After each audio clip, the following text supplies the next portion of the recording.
नमस्कार मैत्रिणींनो, आज तुमच्यासमोर मी एक झटपट असा मस्त चवीला असा स्वादिष्ट वाटाणे भात बनवणार आहे। कुणीही तो पटापट बनवू शकतो। अगदी कॉलेजला जाणारे मुलं मुली असतील, आपल्याला अतिशय घाई असेल, त्यावेळेला पटकन असा करायचा असेल ना तर खूप छान लागतो। जास्त साहित्य नाही, काही नाही आणि खूप सुंदर असा हा वाटाणे भात मी आता तुम्हाला दाखवते आहे। त्याच्यासाठी पहिलं आपल्याला साहित्य काय लागणार आहे तर ते बघावं लागेल। तर इथे मी हे बघा, ह्याच्यामध्ये मी हिरवे वाटाणे, आपले ताजे जे मटार असतात ते, बटाटा, कांदे उभे चिरून घेतलेले आहेत आणि टोमॅटो पण उभे, हे सगळं मी एकत्र चिरून धुवून घेतलेलं आहे। आणि खूप पातळ कुडी नाही केले, जरा जाडसर ठेवले, कारण की जर पातळ केलं ना तर त्याचा एकदम असा गाळ होऊन जातो, ते भाज्या भातामध्ये मग दिसतच नाही। त्याच्यामुळे असं जाडसर चिरून सगळं एकत्रच मी घेतलेलं आहे, वेगवेगळं काय करत मी बसली नाही आहे। त्याच्यानंतर हा माझा तांदूळ मी इथे धुवून घेतलेला आहे, भिजत वगैरे ठेवायची काही गरज नाही आहे आपला। आणि जो माझा घरगुती मी रोजच्या भातासाठी जो तांदूळ वापरते तोच हा तांदूळ आहे, वेगळा असा मी कुठलाच तांदूळ घेतला नाही। त्यानंतर हा माझा घरगुती मालवणी मसाला, हळद, तमालपत्र, जिरं आणि मोहरी। आता ह्याच्यामध्ये मी लवंग, दालचिनी वगैरे काही घालणार नाही आहे, कारण की ते तोंडात आलं ना की खूप कंटाळा येतो, त्याच्यामुळे ते काहीच नाही। आणि ही आपली आलं लसणाची पेस्ट, बस एवढ्याच साहित्यामध्ये आपल्याला झटपट होणारा मस्त असा वाटाणे भात बनवायचा आहे। तर आपण आता सुरुवात करूया। सर्वात प्रथम गॅस चालू करून मी त्याच्यावर कुकरचं भांडं ठेवते। कुकरमध्ये हा मसाले भात मी करणार आहे। आता त्याच्यात मी तेल घालते। तेल गरम झालेलं आहे, आता त्याच्यामध्ये मी सर्वात प्रथम मोहरी घालते। मोहरी छान तडतडू द्यायची आहे। मोहरी तडतडली, आता त्याच्यात जिरं घालू। लगेचच तमालपत्रही घालून घेऊ। तमालपत्राची 3-4 पानं घेतलेली आहेत मी। फोडणी जरा हलवून घेते। आता हे बाजूला ज्या मी भाज्या धुवून ठेवलेल्या त्या सगळ्या भाज्या घालून घेऊया, छान मिक्स करू। आता इथे जर तुमच्याकडे घरामध्ये फ्लावर किंवा दुधी भोपळा जर असेल तर तोही तुम्ही घालू शकता। आता माझ्याकडे जर फ्लावरही नाही आहे, दुधीही नाही आहे, त्याच्यामुळे मी सरळ वाटाणे, बटाटा, टोमॅटो आणि कांदा घेतलेला आहे। आता हे भाज्या आपण मस्त 2 मिनिटं जरा परतून घेऊया। फास्ट गॅसवरच मी परतते आहे।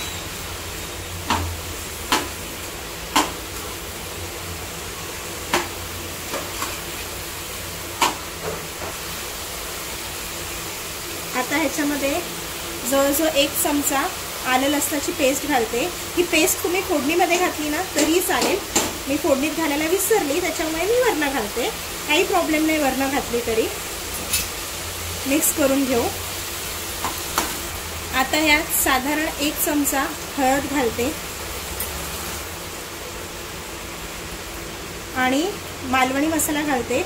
आता इथे मालवणी मसाला जसा तुमचा मसाला तिखट असेल तर तुमच्या अंदाजाने तुम्ही कमी जास्त करू शकता।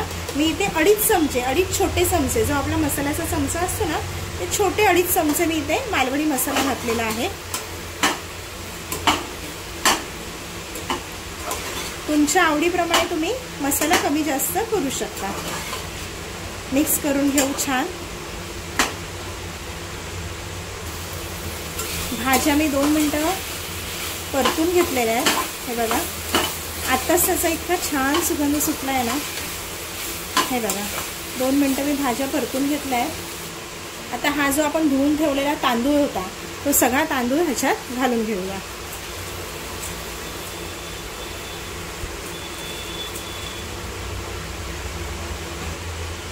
तांदूळ घालून झाल्यावर गॅस फास्ट करून आता मी हा तांदूळ छान त्या भाज्यांमध्ये परतून घेते। लगेचच त्याच्यात पाणी टाकू नका, जरा 2 मिनिटं तांदूळ छान परतून घ्या भाज्यांमध्ये, म्हणजे त्याची जी चव मस्त अशी उतरते।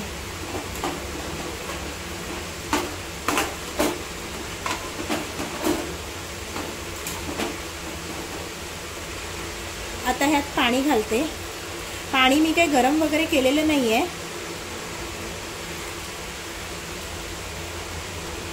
चवीनुसार मीठ घालूया।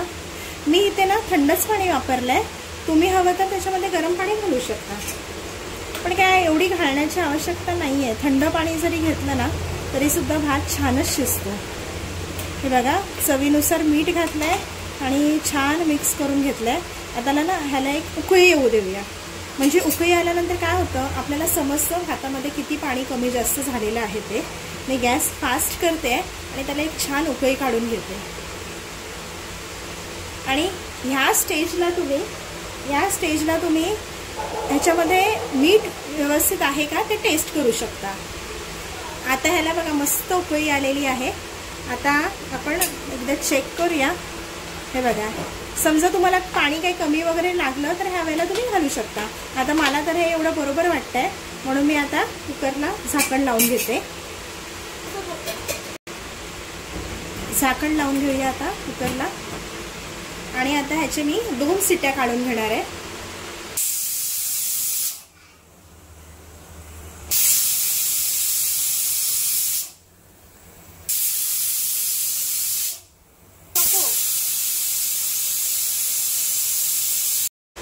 मी 4 शिट्या करून घेतल्या आणि कुकर थंड करून घेतलाय.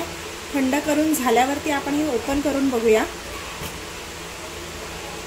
हा, हे बघा मस्त भात शिजलाय. अगदी काही गरम पाण्याची वगैरे काही गरज नाही. बघा मस्त झाला एकदम.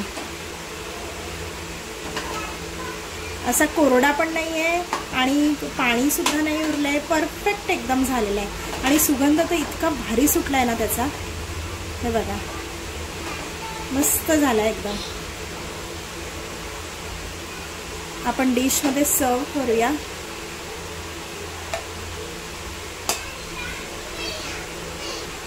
हे बघा, आता ह्याच्याबरोबर तुम्ही नुसताच असा भात खाल्ला ना तरी खूप छान लागतो. गरमागरम भात खायचा. हवं तर थोडं तूप टाकू शकता किंवा दही घ्या, तळलेला पापड घ्या आणि मस्त हा भात एकदम छान चवीला लागतो.